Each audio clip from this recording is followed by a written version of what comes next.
Measure twice and cut once. It's time to build Hendrix Blue.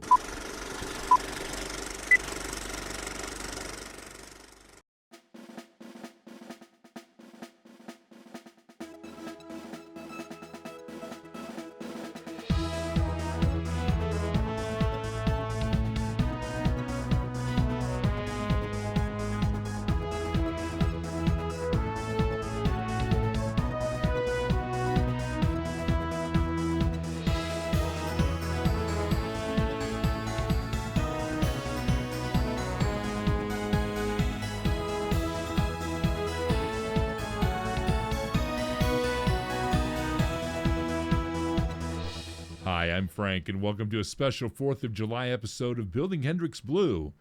When the Continental Congress was working through the sausage-making of birthing our country, they decided the colors of our flag would be red, white, and blue. Charles Thompson, the secretary of that body, stated the reasons were white signifies the purity and innocence, red, hardiness and valor, and blue signifies vigilance, perseverance, and justice. And that's what the 4th of July means to me. The Hendricks County Democratic Party spent the 4th of July at 2 parades, starting the day in Brownsburg and then on to Pittsboro, waving to the crowds and passing out candy. We tagged along to Brownsburg, where we caught up to several local candidates, and we asked what the Independence Day means to them. The 4th of July means to me is celebrating our country, and I believe the best way to celebrate our country is to continue trying to improve it and making the door for equality a little bit wider. The 4th of July means family, friends, community, and celebrating our nation, and its 250th anniversary. It's amazing how far we've come as a society, and look forward to supporting this community and growth as we move forward with the spirit of America. You know, the 4th of July to me, it's kind of like e pluribus unum. Of many, there's one.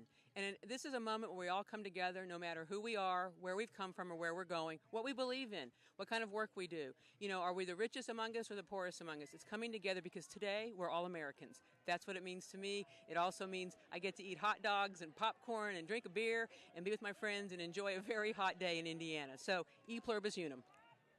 The 4th of July means the anniversary of the United States.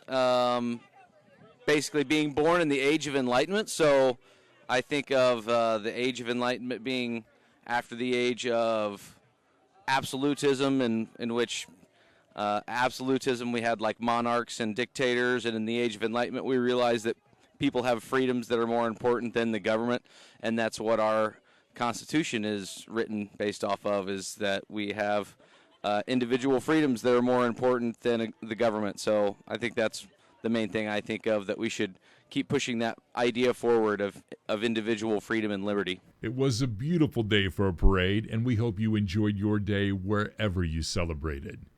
Of course, one of the most patriotic things you can do is be a part of the democratic process. There are several opportunities for you in the coming events.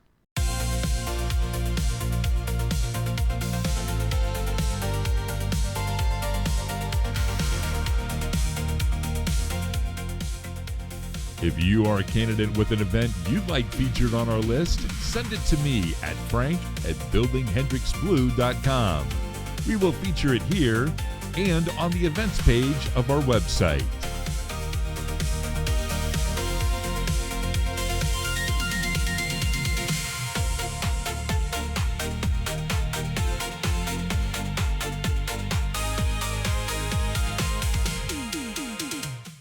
Indiana 40th District Representative Greg Steuerwald is the very definition of a career politician. For the past 19 years, he has served in the State House without serving his constituents. Steuerwald has consistently backed bills allowing for the increase of your utility rates, earning him a pro-consumer rating of 39% by the Citizens Action Coalition, far below their passing score of 80. Over the years, he's built up a war chest of over $250,000, the majority of it from Republican caucus and lobbyist PACs, and very little from the voters whom he is supposed to be accountable to. The biggest irony of his service may be his support of limits for the time congressmen can serve, even while he is running for a 10th term. Will Colteryahn wants to give Avon residents their voice back, and he is this week's Blueprint. Will, just tell me a little bit about your background. So prior to entering this race, I have spent roughly 20 years in disability services. So I've done sort of your boots on the ground social work where I worked with, I've worked in jails, I've worked in veteran communities. But the bulk of my work has been in supporting people with disabilities to live and work in their community. The last 12 years or so, I have been in leadership at Family Social Services Administration, where I oversaw a lot of the home and community-based services. So those are the sort of programs where we, again, help people with disabilities to live and work in their community. Just go into the office that you're running for. Sure. So I am running for state representative in the Indiana General Assembly. I am running for District 40, which is Avon and a very small sliver of Plainfield. Basically, it's the Avon School District. It has been held by the same representative for the last 20 years, and our community has changed greatly in that time, and I believe it's time that the representation does as well. Okay. Let's get a little bit into your issues. I'm going to start with one that's near and dear to my heart, which is mental health. And it's, even though it's not really a hardcore issue of yours, it fits under that care for the disabled and seniors. And I personally believe that a lot of our ills in today's society, homelessness, a lot of crime, it all comes from a lack of public health services in our country and our state. Could you address that a little bit? Sure. So, like I said, I was in leadership at Family Social Services, and within Family Social Services, there is the Department of Mental Health, and I work very closely with them. And in that role, obviously, again, just being in social work, you work a lot within that population. And one of the things that really spurred me to run, actually, are the cuts that we're seeing to services, mental health being one of the biggest. In the last few years, our Indiana legislature has cut public health by 60%. The majority of public health goes towards mental health treatment. And so we need to invest in people for them to succeed. One of the biggest concerns is that the cuts we're seeing, the highest cuts are, again, in human home and community-based services. Meanwhile, all data points to the best way to serve people with a mental health diagnosis or really any disability is by serving them in their community, not sending them to faraway places like we've done in the past. Yet we continue to see cuts to home and community-based services. And actually, sort of the final straw for me to run was whenever our current representative in my district, who also happens to be the caucus chair of the Republican Party, so sort of he sets the table. He has stated publicly that one of his goals before he retires is to reopen state-run institutions. We know those state-run institutions didn't work. We know those state-run institutions led to abuse. There wasn't enough oversight. And I fear that with our current GOP and their ability to look first for cutting costs instead of helping people, we would only see more of the same. Already, our services that support people with mental health and other disabilities are greatly underfunded. In essence, we have one person providing oversight for every 2,000 people. I don't expect that would be any better in a state-run institution. Again, we know those have not worked in the past. They will not work in the future. What we absolutely need to do is invest in home and community-based services so we can allow these people to live, learn, and earn in their community. Okay.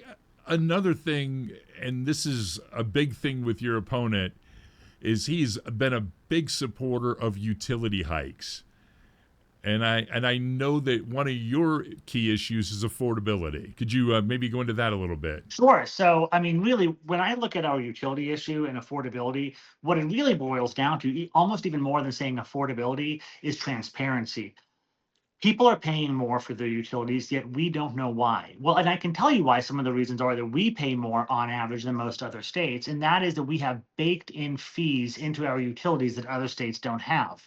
As it stands, all of our utility companies, they can put into our utility bills fees that have nothing to do with utility. So that means we, in essence, are paying for the salary of their CEOs, and they make millions. We are paying for the lobbying efforts. So the people who are paying our legislators to keep utility rates where they are, we are paying for that privilege. We can remove that. And when we remove those from allowed to be billed to us, that alone would reduce our prices by some estimates up to 20%. Obviously, too, it's a monopoly. We have a monopoly. We also have a monopoly that is overseen by the government. We can use a bully pulpit. We can step down and we could request greater transparency, explain to us why utilities keep going up. The other thing we need to do that we've stopped doing is offering incentives to weatherization. We know that there are ways to help manage some of the household utility costs, and we used to help people cover some of those costs. We no longer do that. There's some pretty simple, practical steps we could take where we would see instant lower utility bills. Again, it's not that we don't know what to do. It's not that we don't have the finances to do it. We don't have the willpower to do it. It seems counterintuitive that we would be paying for people to lobby our state people to raise our rates. And what's frankly insulting is whenever you see these guys talk about, well, there's nothing we can do to lower utility rates. There's nothing we can do. But then again, one of the things I like to do is really dig into the data. And when you look at campaign finance data, all of us candidates, we have to be totally transparent about where our money is coming from.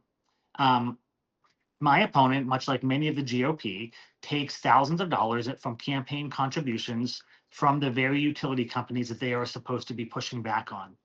I'm a firm believer that people give you money because they want you to do something or they think you've done something for them. And so to me, I need to be told, why is it that we have representatives taking $10,000 contributions from these utility companies? How is that not painting how they vote? I can't answer that. And I think it's up to them to tell us.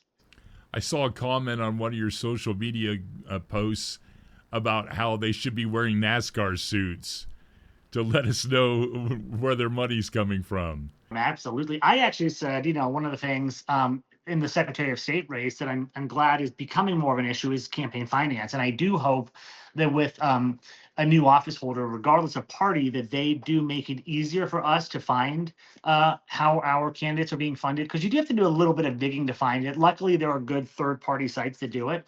But at the end of the day, the campaign contributions, it's up to us candidates to put it in. So it's not exactly like we get a live day-by-day announcement as to who's contributing. So I can only sort of look at the most recent reporting period.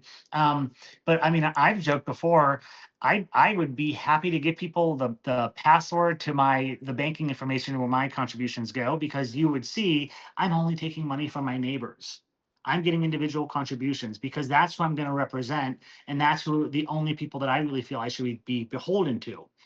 When you look at my opponent, Mr. Stewart, he has a lot more money than I do in his campaign account, that's for sure. But when you look at who's giving it to him, it's not his neighbors. If you look at the individual contributions and you compare how many are given to me and how many have given to him, he has, last I checked, $0 from people who live in his district who believe in him enough to donate to him. But he doesn't need them to whenever he's getting hundreds of thousands of dollars from his party and thousands more from special interest. Excuse me. So yeah, I would love it if he would wear a NASCAR jumpsuit with all of his contributors on it. Make it a little bit easier for us to know. Another one of the issues you bring up is childcare. And anyone that has kids, especially very young kids, knows that childcare is almost prohibitively expensive. Yeah. It is. I have 4 kids myself. And, like I said, my career started in social work, not traditionally a high paying job. There were plenty of years where I worked to pay for childcare. It was just, and what you have to do as a family, unfortunately, is you have to determine, I'm making a bet. I'm betting that by staying in work, my wages will increase enough at some point that maybe it'll be worth it that I have basically made nothing for all these years instead of staying home with my kids. That being said, I understand why some people say it simply is not worth it for me to work. I should be home with my kids. What that unfortunately means, though, is that so many times we see, especially women, because they typically are the ones who will stay home with the kids, we see them entering the workforce after their kids are a little bit older, and they're now sort of having to play catch up. And then that's on top of the fact they're already making less. But no, childcare costs are ridiculous. That being said, there's nothing more important than our children. And so it shouldn't be dirt cheap, but what it should be is it should be affordable, and it should be something that we as a society invest in, because again, it is an investment. We know that children who receive adequate childcare at a young age will be better adults. They are less likely to become pregnant before marriage. They are less likely to go to jail. They are more likely to graduate high school. When you set people up on a good path early, it pays off dividends later. Not to mention, we get a tax benefit from more people in the workforce. The more people working, the better. If you have the ability and you want to stay home and raise your kids, that's wonderful. But the fact of the matter is, in today's economy, most of us don't have that option. Our governor declared last month Nuclear Family Month. The nuclear family of the 50s was able to exist because government invested and ensured that people were paid fairly. That idea is not possible right now. And so one surefire way to ensure is to either ensure that people make more money and that they have affordable childcare. Both things we can do. Okay, well, let's go from childcare to public schools. Um, that's a kind of a double-edged sword. To have good schools, we have to give them money, and a lot of that money comes from property taxes. How do you weigh that out? So again, I very firmly believe we have a social contract, right? And I think that we all benefit from strong public schools, not just the students and not just those of us who have kids in school. Um, I talk to some of my older neighbors who don't have kids in school anymore, and many of them will still say they're a strong believer in public schools. Some of them will say, listen, someone paid for my kids to go to school. I should be paying for next kids to go to school. Here where I live in Avon, we have a premier marching band. Our schools are not just a place for people to get education. It's really become like a civic center for our entire community. More people move to towns that have good schools. We know that a good school is a good investment. Um, that being said, I do believe in transparency, and I do think it's important. And I think most schools do this. That they keep their books open. We should know where the money's going with any tax-funded entity. And actually, I believe schools are one of the more transparent.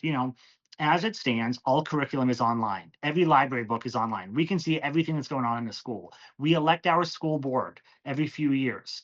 You can go to school board meetings. If you want to know how the money is being spent in the school and you want to have a say in how the money is being spent, you absolutely can do that. That being said, they're not being adequately funded right now. The last budget cut most public schools by roughly 20%. That's why we're seeing more and more referendums. And unfortunately, when you see more and more referendums, you're going to see some areas that are going to, yes, have higher taxes, but also you're going to have some areas that are not going to have schools as strong as they should be.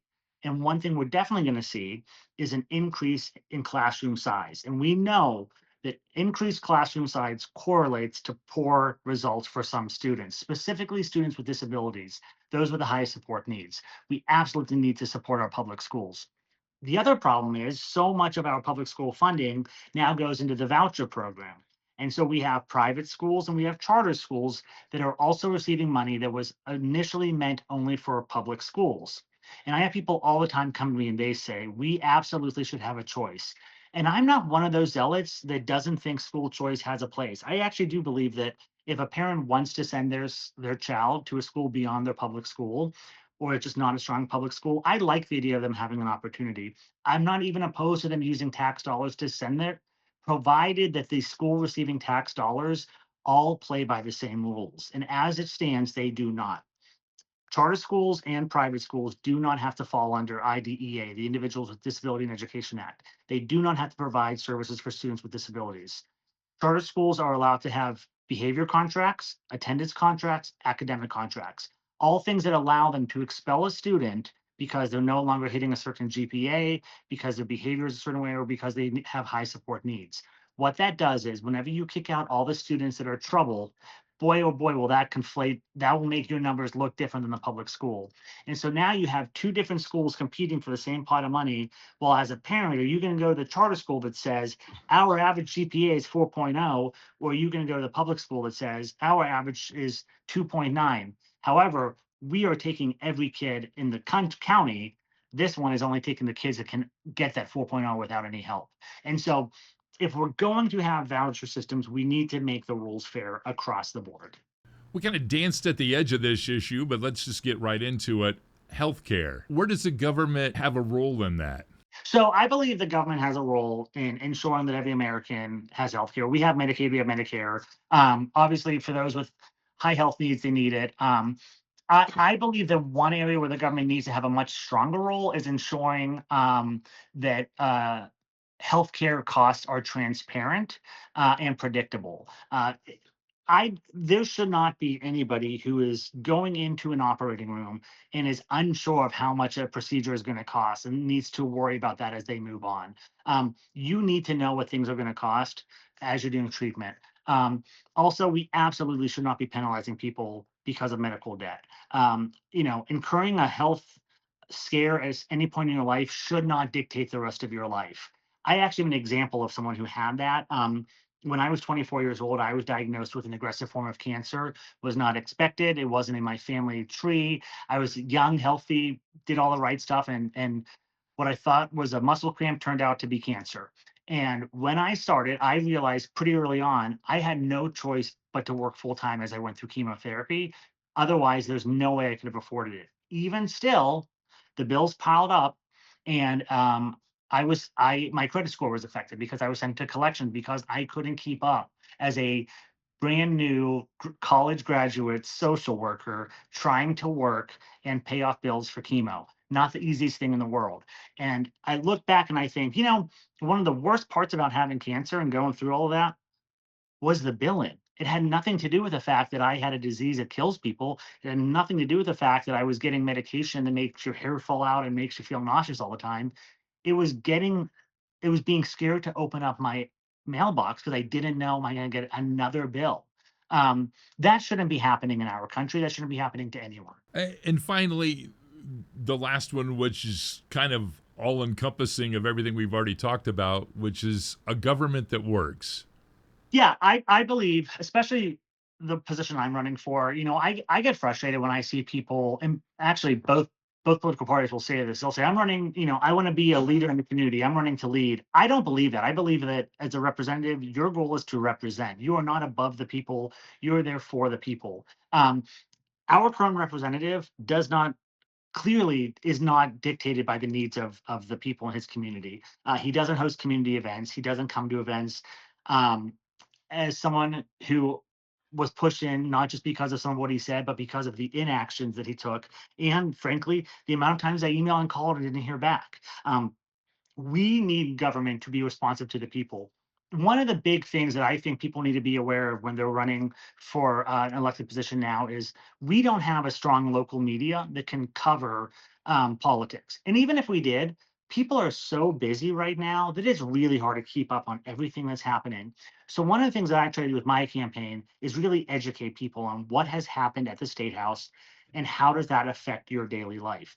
So I believe that if you send me to the State House, it's also my job to bring the State House to our community, to inform you on every single bill that is going forward. And I will do that with the communication I do now on social media. I will continue to host conversations and town halls. When I'm out canvassing, I'm knocking on the door of every registered voter, Republican, Democrat, or Independent. And I think that's important that we talk with everyone and get input from everyone.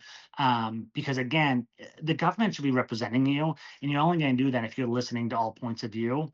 That's not happening now. Not only are representatives not working with each other, but I think it's pretty clear that we have representatives who aren't going to listen to certain members of their population because of how they identify. That doesn't work. And so from the beginning, I had guaranteed that no matter if you vote for me or not, I'm going to work for you when I'm in the State House. I am running on principles and morals, but at the end of the day, the decision needs to come back to how will this affect the people in my neighborhood. I'm pretty involved in my community. I think I know my neighbors pretty well, but more than anything, I'm happy to talk to them. Will, thank you so much for joining us.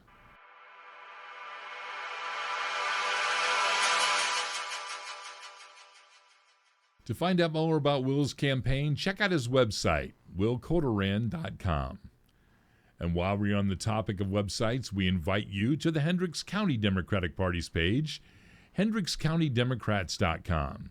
There you can get party news and upcoming events, sign up for the weekly newsletter, find out who the local committee members and precinct chairs are, see volunteer opportunities, and have the chance to donate to support local Democratic activities. And if you desire, check out our website as well, buildinghendricksblue.com, While you were there, drop us an email and give us some feedback on how you enjoyed the show.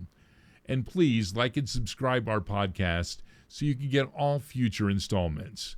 We hope you will be a regular here.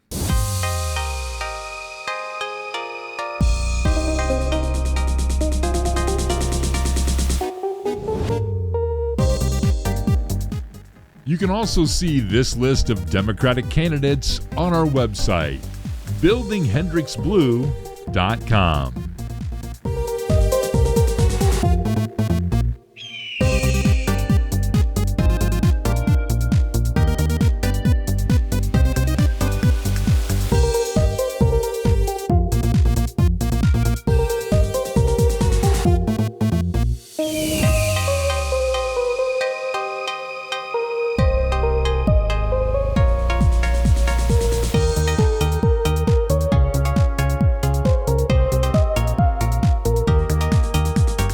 Wrapping up today's show, I'd like to spend a minute reflecting on America's 250th birthday. It's time for us to decide once and for all whether our country was founded on a lie or whether we're willing to hold our government to a standard our founders actually set. In the Declaration of Independence, Thomas Jefferson wrote, "All men are created equal, that all have equal access to life, liberty, and the pursuit of happiness, and that government exists to secure these rights." We generally define life as the right to be left alone and unharmed by others, including the government itself. The founders envisioned a system of governance restrained from harming or interfering with the people it serves. Liberty, of course, means freedom, the right to do, say, think, and live as you choose, as long as it doesn't infringe on others' freedoms. Personal freedom, institutional restraint. And finally, the pursuit of happiness, broadly understood as the freedom to own property, improves one's station in life, and rise based in merit, not birth. The founders explicitly rejected the idea of a caste society of haves and have-nots, or royalty and commoners. 250 years later, we face an administration determined to block women and people of color from advancing in the military and public service. An administration working to restrict our right to vote through the so-called Save America Act, one that is floated using military force against its own citizens and threatens to silence protest and free speech, one keeping health care unavailable to women and unaffordable to all, and one that is pushing data centers into our communities, damaging our environment and deepening economic inequality. It makes one wonder why in today's day and age, some need to feel their rights only matter when they strip those rights from others. Or maybe more to the point, why do some feel their rights cheapen when they are shared with people who don't look like them, think like them, or believe as they do? Jefferson wrote that government derives its power from the consent of the governed. If, like me, you refuse to consent to the overreach of this federal government, and by too many in our state government, then join me. Let's get everyone we can registered to vote, to the polls, and on the record. We do not consent. That's all for this episode of Building Hendricks Blue. I hope to see you again real soon.